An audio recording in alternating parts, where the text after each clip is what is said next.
Today, friends, we are diving into the world of the most talked about weight loss drugs, GLP-1 agonist, glucagon-like peptide 1 agonist. You have probably heard of Semaglutide, which is taking the weight loss and diabetes management communities by storm. This powerhouse medication comes under different brand names depending on its use. Ozempic for diabetes management and Wegovy for weight loss.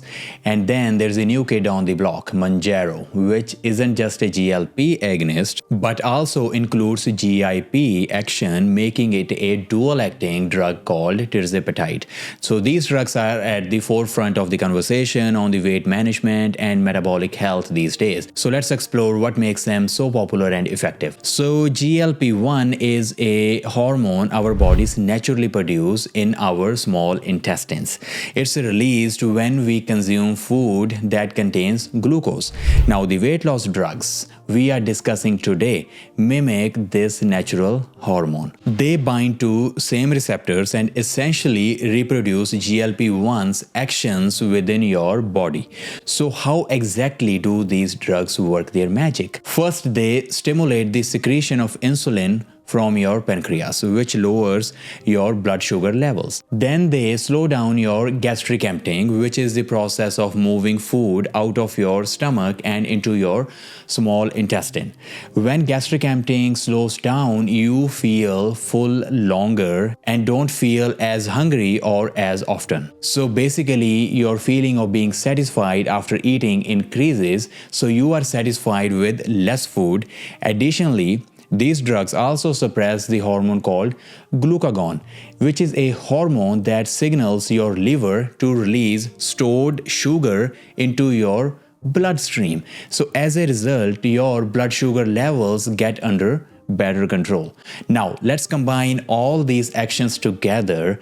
More insulin, slower gastric emptying, increased fullness, less sugar production from the liver. Now combine all that. What does that make? It makes a perfect recipe for weight loss. So you eat less because you feel full sooner and stay satisfied longer, all while your body's handling of glucose is improved. And no wonder why these drugs have become so popular, because number one, they work. And number two, they are offering a beacon of hope for many people who couldn't achieve weight loss by other means. But I want to caution you guys here, as you know, with any trending topic, there comes a surge in business interest. And because of this, I see these weight loss clinics and wellness centers popping up around the corner, promising the moon and stars with these treatments. I am not concerned about legitimate use under medical guidance, but I am concerned about those who just want to capitalize on this trend, potentially bending rules or stretching guidelines to make money out of the growing demand.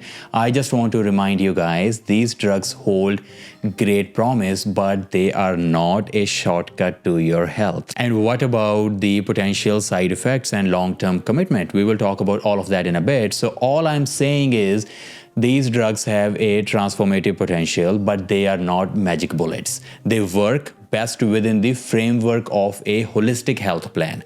Let's talk about the side effects of GLP agonist drugs for a second.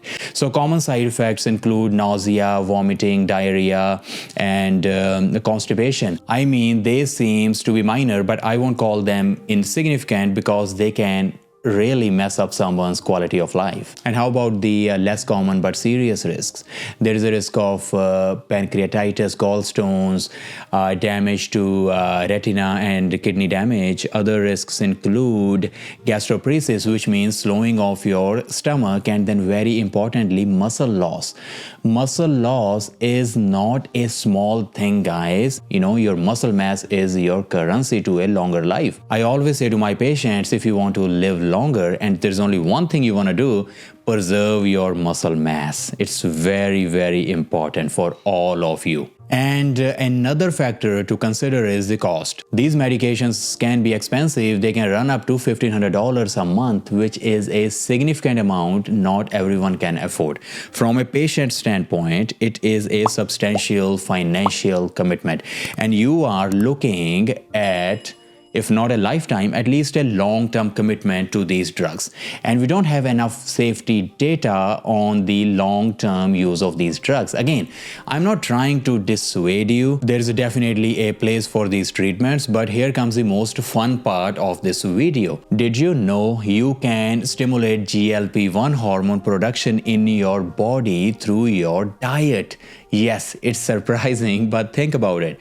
It's incredibly empowering as well for you, right? To just know it. Incredibly amazing, right? So how do you do it? That's the real question, right? So when you add foods which are high in protein, monounsaturated fatty acids, we call that MUFA, and fiber into your meals, it enhances your body's GLP-1 response. Now, when I talk about MUFAs, the monounsaturated fatty acids, these are found in foods like seeds, nuts, and avocados. So high fiber nuts like almonds and pistachios, they are really good at stimulating your GLP-1.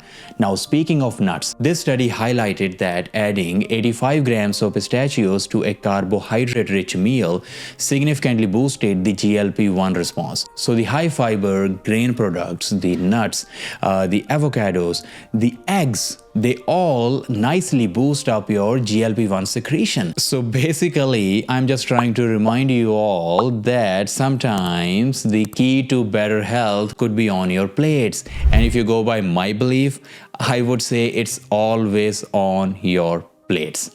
So eat healthy and stay healthy. Remember guys, the peak of your health is your true wealth. Goodbye for now.